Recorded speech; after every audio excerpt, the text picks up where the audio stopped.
Welcome to a new T-Rex Talk. This episode is going to be about the importance of maps, which seems like an incredibly obvious thing. And don't worry, it's going to get even more painfully obvious. But the importance of maps is something that I feel like we have lost track of a little bit. I myself personally have in a lot of ways, which I will explain a little bit later. But a lot of folks have been talking on the internet about land navigation having the basic capabilities of map reading and compasses, and to be honest, I feel pretty ill-equipped to explain that, even at a fairly basic level, when there are some fantastic resources out there from guys who really understand it inside and out. And so I'm going to start this episode first with a recommendation that you look up redbeardtactical.de, which is a group of, I believe, 3 gentlemen in Germany with military experience who are currently producing really high-quality materials, some of the best informational materials that I know of on the internet. The only problem with their materials is that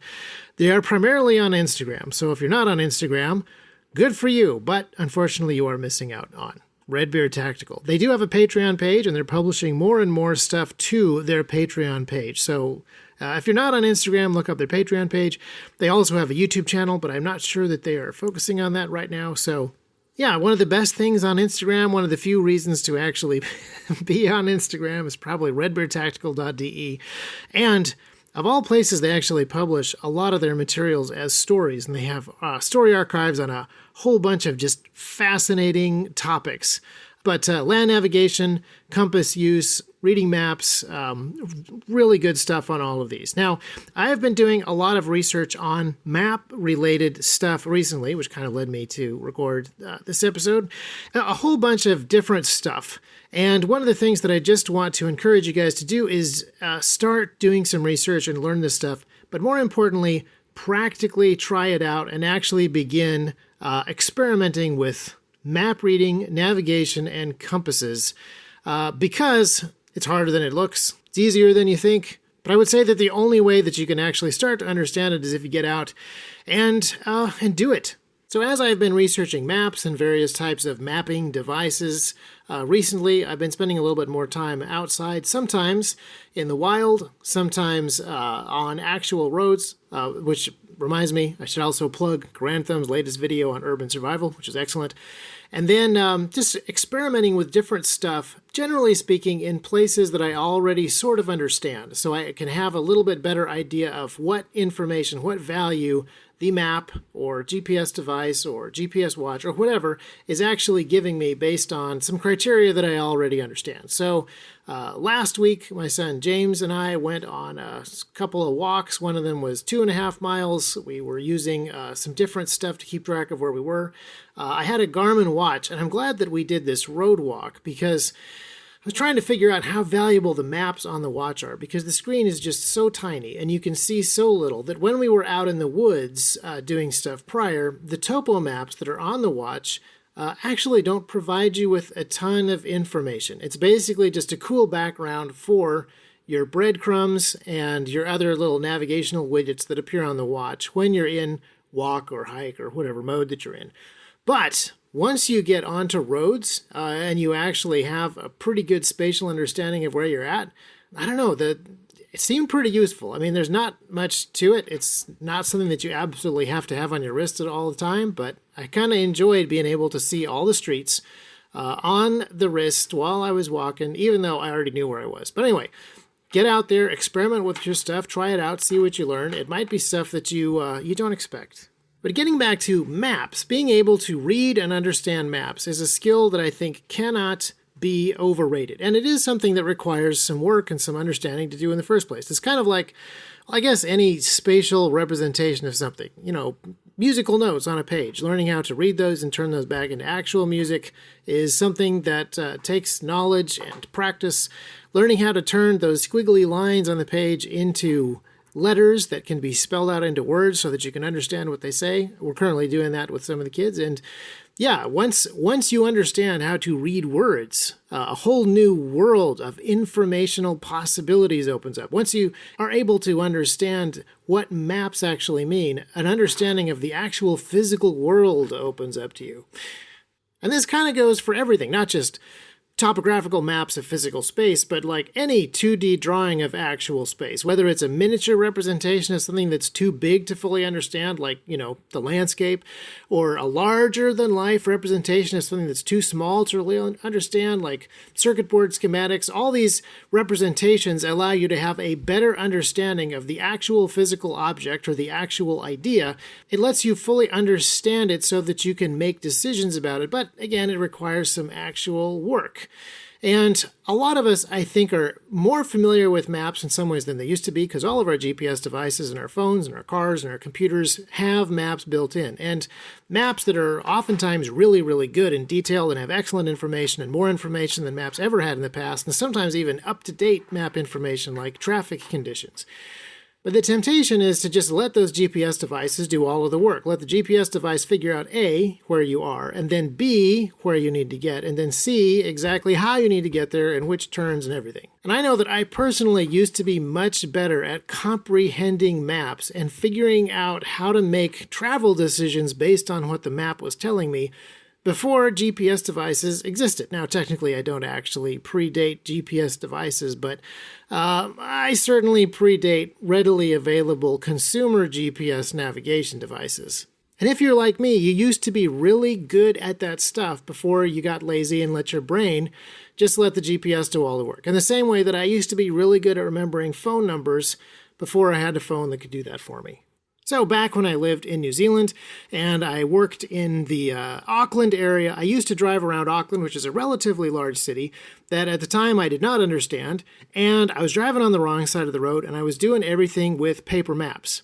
The North Island in New Zealand has some absolutely gorgeous terrain. It has some really cool windy roads, and then it has this very large urban area, and I spent a lot of time exploring New Zealand that way, without a GPS device, without any kind of automatic navigation. And to be honest, I would be hard-pressed to do that again, but I'm trying to bring back my map reading capability, my ability to look at that flat representation of 3D terrain and then figure out what I actually need to do to orient myself in the correct direction that I want to go, avoid the things that I don't want to crash into, stay on the path that's going to actually work out for me, and then get there in the time that I know that I'm going to get there in.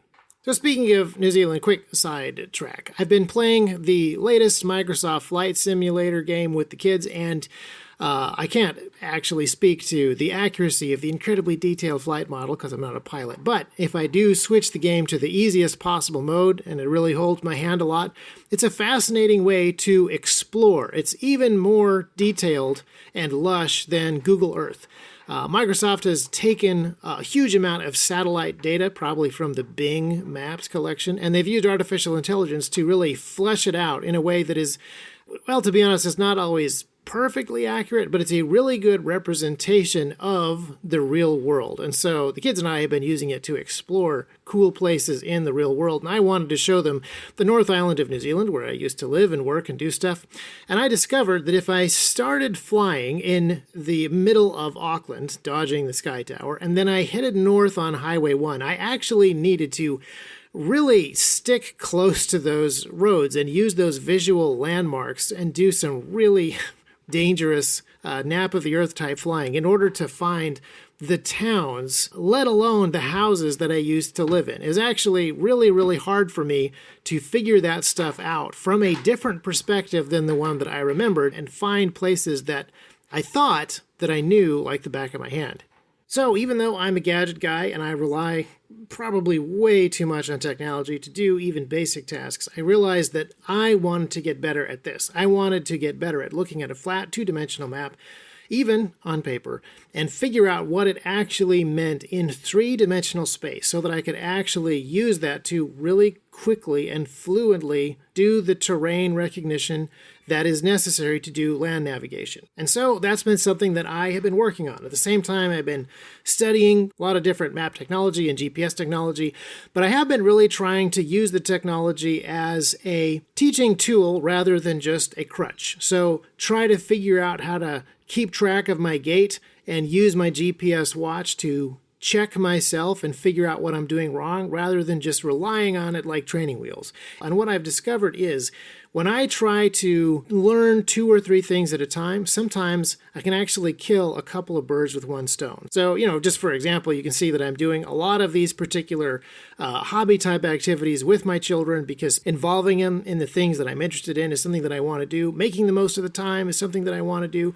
But I've also discovered that if I can combine 2 or 3 disciplines together, so outside, hiking, doing the navigation of the physical environment and the maps and the map reading and the map recognition at the same time, I actually connect a lot more of the dots. I learn a lot more of the stuff and it makes a lot more sense. Something that I want to do more in the future is I want to combine drones with that. So I'm out there, I'm learning to use the drone to spot the things that are necessary, use the maps to figure out what we're navigating, combine all these 3 things together, kill 3 birds with one stone, use the time better, but also probably build the shelves in my brain a little bit faster so that when it comes to getting data and adding it to the map, understanding the area better, figuring out the way that we actually want to navigate.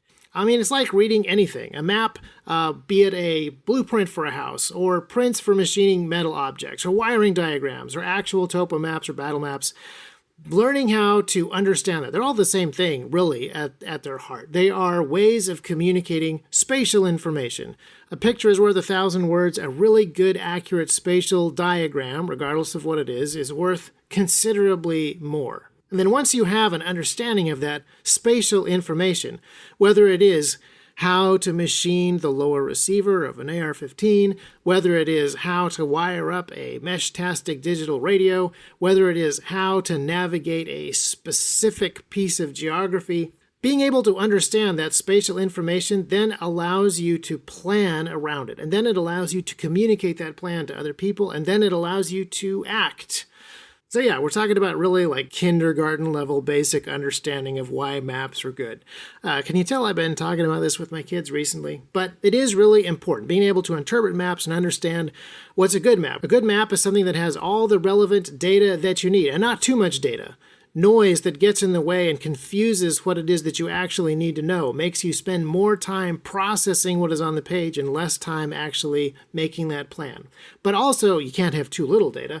Missing data is going to mislead you. And also, you have to have really accurate data. This is important. And as the landscape changes, being able to throw up a drone and double check that your map actually demonstrates actual terrain features that you expect, all of these things are really, really important. But learning how to interpret that data that's on the page first is a really, really important thing. So my recommendation to you, the homework assignment for today, get out there and do some terrain association. Get a map, whether it's on your phone, whether it's GPS enabled and it's going to tempt you to cheat or not.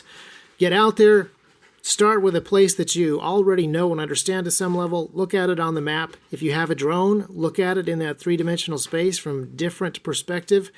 And start to figure out how to actually read the map, read the terrain, and really get a grasp of that spatial area so that you become more fluent in this ability. I think that it's really important.